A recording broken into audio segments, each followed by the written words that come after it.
사도행전 2장에 보면 오순절에 성령님께서 임재하시는 장면이 나옵니다. 사도행전 2장 1절에서 4절까지 한번 보겠습니다.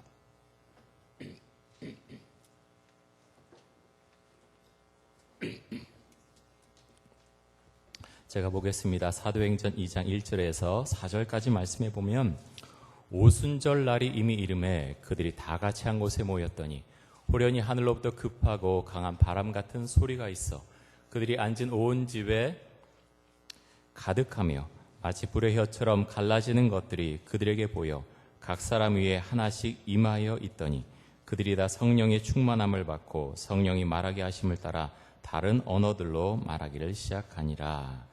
자, 이 말씀에 보면 이제 오순절이라고 하는 절기 이름이 나옵니다. 이 오순절은 어떤 날인가 하면 이 오순절은 정확히 말하면요 6월절 이후에 첫 번째 안식일이 오는데요. 그 안식일로부터 7주가 지난 다음 날, 그래서 50일째 되는 날, 그날이 이제 오순절입니다. 조금 어렵지요? 굉장히 어려운데 쉽게 말하면 이날이 이제 오순절인데 구약 성경에는 칠실절이 같은 절기입니다. 칠실절 같은 절기고요. 이제 오순절, 오늘이 어떤 주일입니까? 성령 강림주일이죠. 성령 강림절. 성령 강림절은 예수님께서 부활하신 이후에 50일째 되는 날, 예수님께서 부활하신 다음에 50일째 되는 날, 그날이 성령 강림절입니다. 이 같은 날이라는 거죠. 그래서 이 날에 오늘 이제 사도행전 2장 말씀, 조금 전에 제가 읽어드린 그 말씀을 배경으로 성령께서 기도할 때 임재하시는 그 사건이 나타나게 됩니다.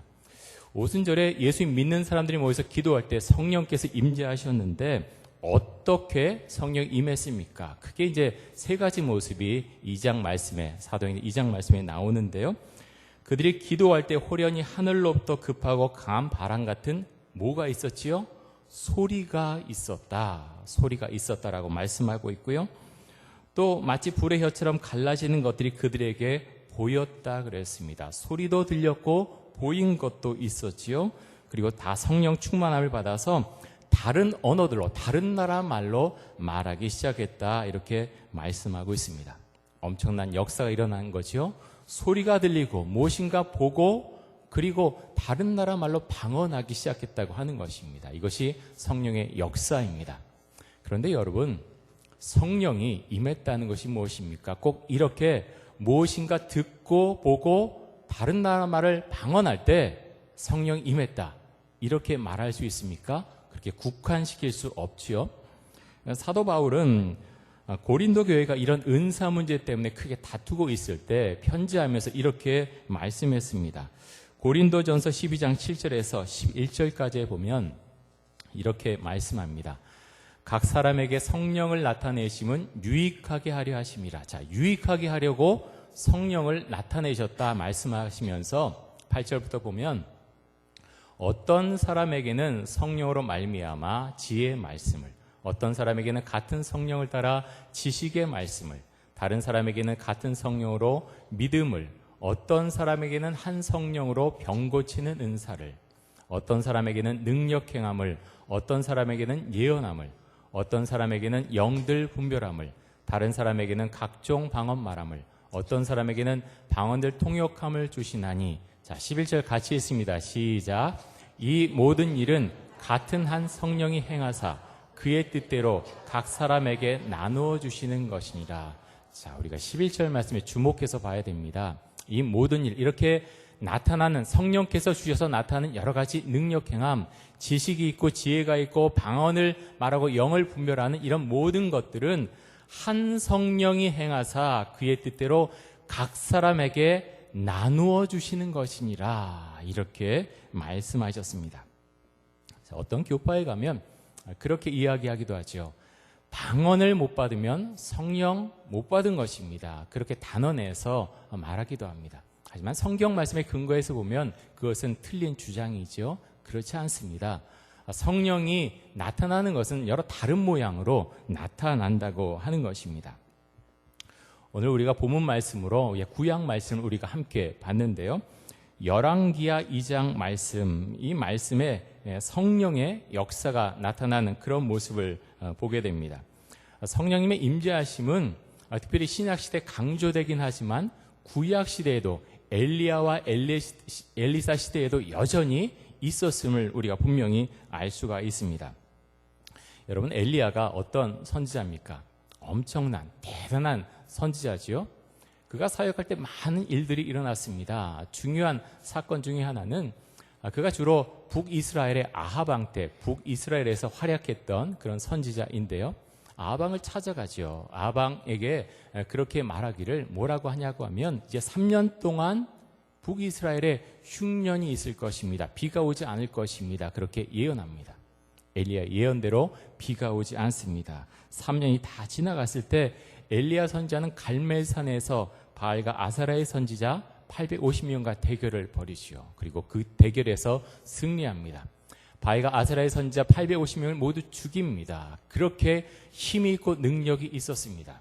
하지만 그 사건으로 인해서 아합의 아내인 이세벨이 엘리야를 죽이라고 그렇게 명령을 내렸을 때 갑자기 엘리야는 무너져 내립니다. 두려움과 위기감과 그리고 우울한 마음, 탈진한 상태가 돼서 광야를 거쳐서 호렙산까지 찾아가게 됩니다. 하지만 그곳에서 하나님을 만나게 되지요. 하나님의 보호하심, 하나님의 인도하심을 경험하게 됩니다. 그렇게 다시 힘을 회복해서 돌아왔을 때 그때 세운 후계자가 누구냐 하면 엘리사입니다. 엘리사 선지자를 그때 세우게 됩니다. 엘리사를 처음 이제 엘리야가 봤을 때 엘리사 선지자는 밭을 갈고 있었습니다. 그런데 엘리사가 얼마나 부자였는가 하면 그의 집에 12겨릿소가 밭을 갈고 있었다. 그렇게 말씀하고 있습니다. 굉장히 부자였다고 하는 것입니다. 엘리사 선지자는 그렇게 하나님 앞에 부름을 받은 다음에 엘리야 옆을 떠나지 않았습니다. 엘리야가 엘리사에게 말하죠. 너는 내 갈 길로 가라. 나와 함께 갈 필요 없다. 이렇게 말하지만 엘리사는 그의 스승인 엘리야 옆을 떠나지 않습니다. 왜냐하면 하나님께서 그의 스승을 붙들어 올리실 것을, 그를 데려가실 것을 알았기 때문입니다. 오늘 본문 말씀에 두 사람이 대화하는 장면이 나오는데요. 열왕기하 2장 9절에서 11절까지 한번 보겠습니다. 제가 보겠습니다. 건너매 엘리야가 엘리사에게 이르되 나를 내게서 데려감을 당하기 전에 내가 내게 어떻게 할지를 구하라. 엘리사가 이르되 당신의 성령이 하시는 역사가 갑절이나 내게 있게 하소서 하는지라. 이르되 내가 어려운 일을 구하는도다. 그러나 나를 내게서 데려가시는 것을 내가 보면 이 일이 내게 이루어지려니와 그렇지 아니하면 이루어지지 아니하리라 하고 두 사람이 길을 가며 말하더니 불수레와 불말들이 두 사람을 갈라놓고 엘리야가 회오리 바람으로 하늘로 올라가더라. 아멘. 자, 하나님께서 엘리야가 죽기 전인데 그를 들어 올리셨습니다. 구약 말씀에 죽지 않고 그냥 하늘로 올라간 사람이 두 사람이 있지요. 누구지요? 에녹과 엘리야입니다. 두 사람을 하나님께서 죽기 전에 데려가셨다. 이렇게 말씀하고 있습니다. 자, 엘리사가 엘리야에게 그의 스승에게 무엇을 구했습니까? 딱 한 가지를 구했지요. 무엇을 구했습니까? 당신의 성령이 하시는 역사가 갑절이나 나에게 있기를 원합니다. 이렇게 엘리사는 엘리야 선지자에게 그렇게 요청을 합니다. 성령이 그냥 임하게 해달라는 게 아니죠. 성령의 역사가 갑절이나 당신 행했던 것보다 더 갑절이나 나에게 임하길 원합니다. 성령의 능력을 달라고 요청하고 있습니다. 여러분, 엘리야는 어려운 요청을 했지만, 엘리사가 어려운 요청을 했지만 그는 결국 그 요청한 대로 성령의 능력을 부여받았습니다. 엘리사는 많은 일들을 하게 됩니다. 굉장히 많은 일들을 하게 되죠. 이스라엘의 미래에 대해서 예언을 했고, 또 자신을 치러 온 아람 군대의 눈을 멀게 하기도 했고, 또 수넴 여인의 죽은 아들을 다시 살려냈습니다. 그리고 아람의 군대 장관 나아만의 문둥병을 요단강에서 치유하기도 했습니다. 수많은 성의 역사 가운데서 많은 일들을 엘리사는 행하게 됩니다. 여러분, 우리가 이 말씀 보면서 우리는 어떤 고백을 하나님 앞에 드리기를 여러분 원하십니까? 저는 이 말씀 보면서 하나님, 주의 성령을 주옵소서, 저와 우리 성도들에게 성령을 주옵소서. 여러분, 그런 간절한 마음이 있습니까? 이건 대단한 대단한 고백과 대단한 요청입니다. 엘리사는 많은 것들을 구할 수 있었지만 엘리야를 향해서 당신의 성령의 역사가 내게 갑절이나 임하길 원합니다. 그렇게 요청을 합니다. 그리고 그것을 받아냅니다. 여러분, 많은 기도 제목이 있으시죠? 그렇게 기도하면서 하나님의 성령의 역사가 나의 삶을 통해 나타나길 원합니다. 그 기도 제목을 놓고서 얼마나 기도하십니까? 이것은 굉장히 중요한 기도 제목입니다. 이것이 임할 때 하나님께서 살아계심을 내 입술로 고백하게 되고 하나님, 나의 삶을 통해서 하나님의 복음이 전해지는 그런 은혜가 저의 삶 가운데 나타날 수 있기를 간절히 원합니다. 우리가 주 앞에 그렇게 기도하면서 성령의 능력 가운데서 우리가 살아갈 수 있는 것입니다. 여러분, 갈급한 마음으로 주의 능력을 구하시기 바랍니다. 어제 제가 제 신학교 동기 목사님과 어느 목사님과 오랜만에 통화를 했습니다. 그 목사님은 일산 지역에 한 6년 전에 교회를 개척하셨는데 그런 이야기를 하세요. 목사님, 제가 전도 참 열심히 합니다. 많은 사람을 전도했습니다. 그런데 교회에 이렇게 전도해서 오면 또 많은 사람들이 교회 안 나오고 그렇게 다시 빠져나갑니다. 좀 힘이 빠지기도 하지만 계속해서 전도한 중에 있습니다. 근데 많은 사람들이 동네에서 교회를 나오다가 안 나오는 분들을 만나게 되는데 왜 교회 안 나오십니까? 교회 오십시오 하면 많은 분들이 이렇게 이야기한다는 거예요. 목사님, 제가 사실 교회 다닌 지 상당히 오래됐습니다. 어떤 분은 10년, 어떤 분은 20년 됐다고 이야기를 하면서, 그런데 목사님, 요즘 같은 시대에 제가 왜 교회에 꼭 나가야 됩니까? 그렇게 반문하는 사람들 참 많이 만났다고 말씀하셨습니다. 여러분, 제가 그 이야기를 들으면서 요즘 사람들의 생각이 참 그와 같은 사람들이 정말 많다. 내가 왜 굳이 교회에 나가야 되는가? 괜찮다는 거죠. 계속 어렵다 그러지만 사실은 살기 괜찮다는 겁니다. 삶의 여유도 어느 정도 생겼고 내가 하나님을 찾지 않아도, 그렇게 예배드리지 않아도 내가 그냥 할 만큼 그렇게 지금 살아갈 수 있다고 하는 것입니다. 여러분, 그런데 이런 분들이 언제 하나님을 다시 찾는 줄 아십니까?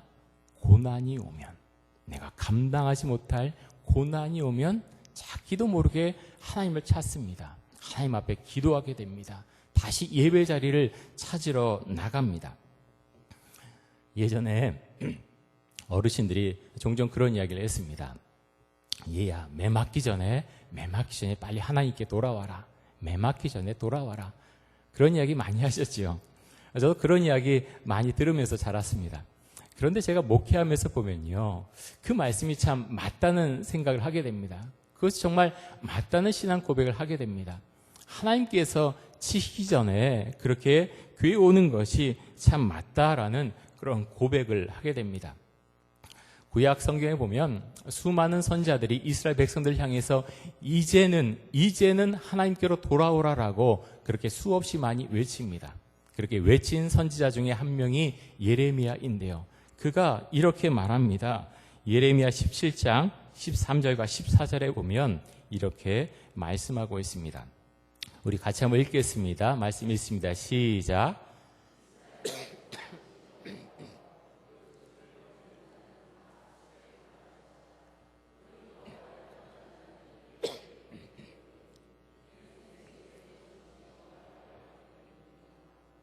여호와여, 주는 나의 찬송이시오니 나를 고치소서. 그리하시면 내가 낫겠나이다. 나를 구원하소서. 그리하시면 내가 구원을 얻으리이다. 아멘. 자, 하나님을 버린 자는 다 수치를 당할 것이라고 말씀하고 있습니다. 그렇게 고백하면서 예레미야가 뭐라고 기도를 하느냐고 하면 14절에 그렇게 고백하지요. 주님, 나를 고치소서. 그리하시면 내가 낫겠나이다. 나를 구원하소서. 그리하시면 내가 구원을 얻으리이다. 여러분, 이것이 얼마나 귀한 고백인지 모릅니다. 얼마나 귀한 기도인지 모릅니다. 주님께 나오는 것입니다. 주님, 저를 고쳐 주옵소서. 그러면 제가 낫겠습니다. 주님, 저를 살려 주옵소서. 주께서 저를 붙드시면 제가 다시 살아나겠습니다. 주 앞에 고백하는 것입니다. 주님, 저는 못하지만 상황을 보면서 사람들은 저에게 절망을 말하지만 주 앞에 나와서 기도할 때 주님 저를 고쳐주옵소서, 저를 다시 붙들어 올려주옵소서, 그렇게 주를 붙들고 나아갈 때 주님께서 다시 인도해 주신다고 하는 것입니다. 여러분, 예레미야 이런 고백이 너무나 멋지지 않습니까? 우리도 이렇게 기도할 수 있기를 원합니다. 하나님을 믿는데, 우리가 하나님을 믿는 사람들도 살아갈 때, 세상 살아갈 때 많은 어려움에 처할 수 있습니다. 그럴 때 어떻게 대응하시겠습니까? 하나님 믿어도 다 소용없구나, 어깨 축 늘어뜨리고 그렇게 살아가실 것입니까? 아니죠. 하나님, 예레미야처럼 제가 주 앞에 나아갑니다. 주님, 나를 고쳐주옵소서, 나를 살려주옵소서, 저를 구원해 주옵소서. 주 앞에 그렇게 나아갈 때 주님께서 고쳐주시고 살려주시고 구원해 주실 줄로 믿습니다. 그것이 우리의 믿음입니다. 그것이 믿는 자의 기도라고 하는 것입니다. 예수님께서 신약 성경에 보면 초막절에 예루살렘으로 올라가셔서 이렇게 말씀하십니다. 요한복음 7장 37절에서 39절 상반절까지 한번 보겠는데요. 이렇게 말씀합니다. 명절 끝날 곧 큰 날에, 이 초막절입니다. 예수께서 서서 외쳐 이르시되 누구든지 목마르거든 내게로 와서 마시라. 나를 믿는 자는 성경의 이름과 같이 그 배에서 생수의 강이 흘러나오리라 하시니, 이는 그를 믿는 자들이 받을 성령을 가리켜 말씀하신 것이라. 예수님께서 말씀하십니다. 누구든지 목마르거든 내게로 와서 마시라. 나를 믿는 자는 그 배에서 생수의 강이 흘러나오리라 말씀하십니다. 이것이 성령의 능력입니다. 예수를 믿을 때 그 배에서 생수의 강이 흘러 넘친다고 하는 것입니다. 세상은 너는 이제 끝났어, 너는 절망 가운데 세상을 살아갈 거야, 그렇게 사람들이 말하고 상황이 나를 그렇게 이끌어갈지라도 주님, 아닙니다. 제가 주의 자녀입니다. 주님, 저를 붙들어 주옵소서. 제가 예수를 믿습니다. 그렇게 고백하며 나올 때 나의 속에서 생수의 강이 흘러 넘치리라고 주님께서 우리에게 말씀하셨습니다. 그 세계를 우리가 누리고 살아갈 수 있어야 되겠습니다. 세상을 살다 보면 정말 금방 죽을 것 같고 앞길이 보이지 않을 때가 있습니다. 하지만 그런 순간일지라도 하나님을 믿는 사람이라면 하나님 앞에 나옵니다. 그리고 자신의 마음을 토로하시오. 주님, 제가 이런 어려운 일을 당했습니다. 도무지 이해하지 못하겠습니다. 저는 성실하게 살아오고 정말 최선을 다했는데 왜 하나님 저에게 이런 일이 생깁니까? 하나님, 저를 좀 살려주옵소서. 기도는요, 나의 상황을 그대로 하나님 앞에 올리는 것입니다. 그것을 미워하고 그렇게 감쌀 이유가 없는 것이죠. 주님, 제가 이런 상황에 있습니다. 제가 어떻게 해야 되겠습니까? 저의 삶을 붙들어 주옵소서. 기도할 때 주님께서 결코 외면하지 않으십니다. 여러분, 박모세 군이라고 한번 이름을 들어보셨습니까? 사진 한번 보여주시죠. 이 박모세 군, TV에 요즘 많이 나왔습니다. 아마 보신 분들 많이 계실 것입니다. 이 박모세 군과 그의 어머니인 조영애 집사님이신데요. 박모세 군은 태어날 때 우리 뒤에 이제 머리에 다 뼈가 있지 않습니까? 그런데 뼈가 형성이 안 됐어요. 그래서 태어날 때, 태어나기 전부터 많은 문제가 있었는데 의사가 4개월 정도 됐을 때 이 아이는 도저히 살아날 수 없습니다. 이 아이를 지우십시오. 그렇게 권면해서 날짜를 잡았습니다. 그런데 수술하기로 한 날 태동이 느껴지는데 내가 결코 이 아이를 지울 수 없다. 그런 마음이 들어서 수술하지 않고 그냥 병원에서 나왔습니다.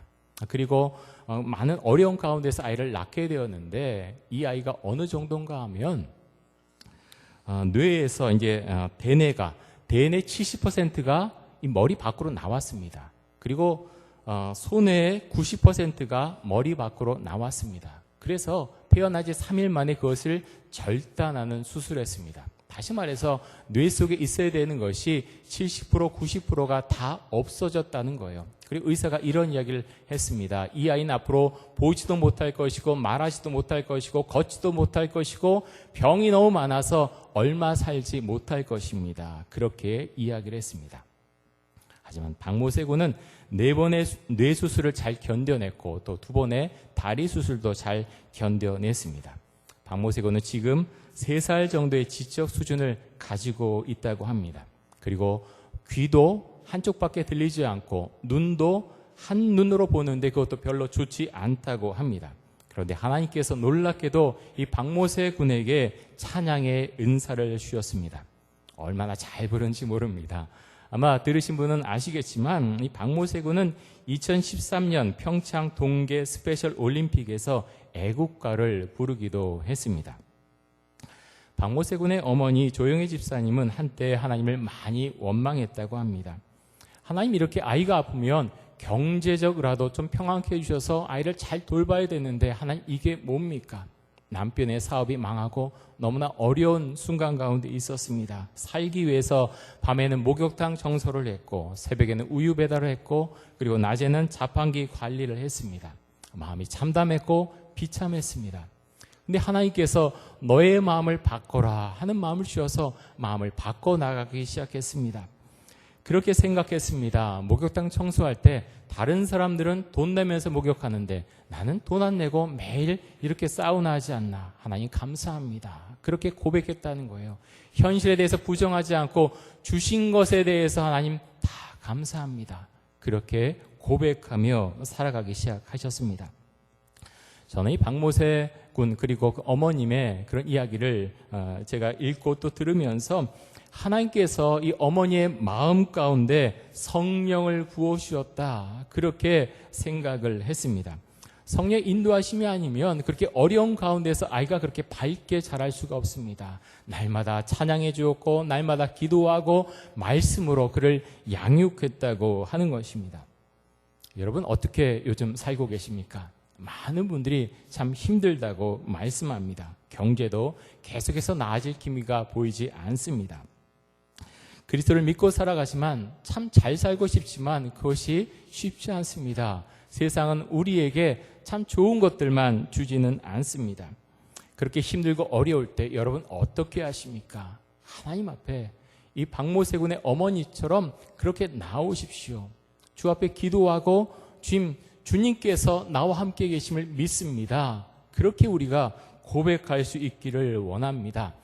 로마서 5장 5절에 보면 이렇게 말씀하십니다. 우리 같이 한번 읽겠습니다. 로마서 5장 5절 시작.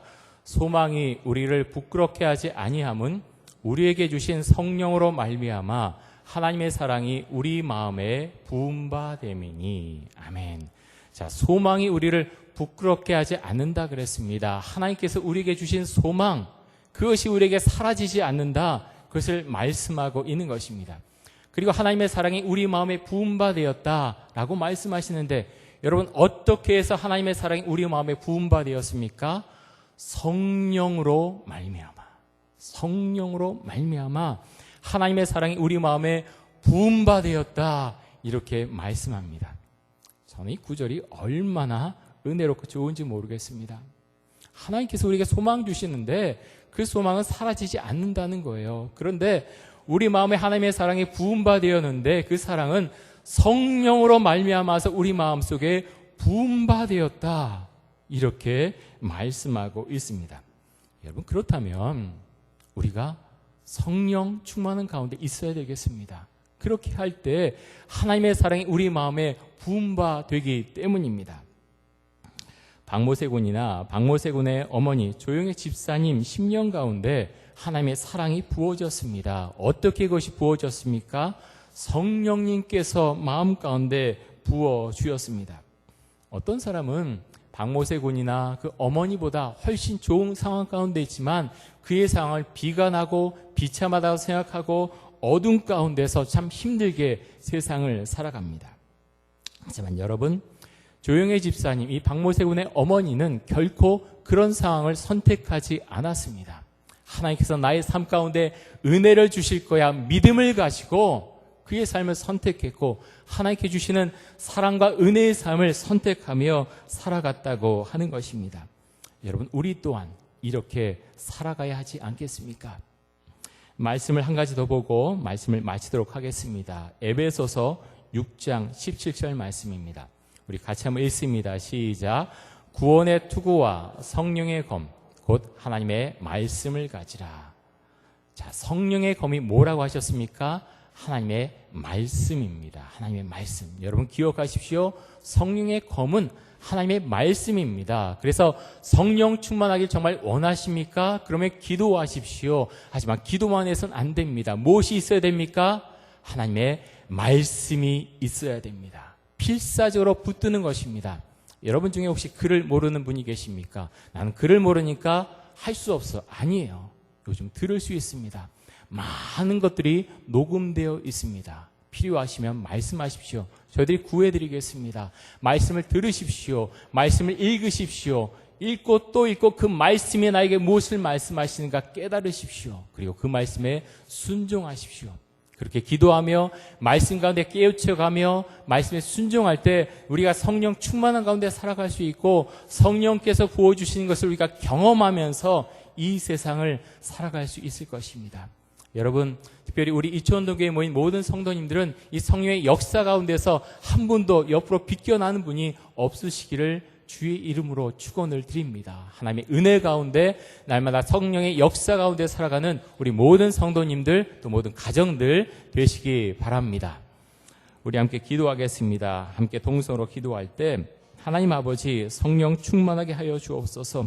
주의 말씀을 사모하며 기도하게 하여 주옵소서. 소망 주시고 우리의 생각과 우리의 삶의 모습을 주님 인도하여 주옵소서. 우리 통성으로 함께 기도하겠습니다.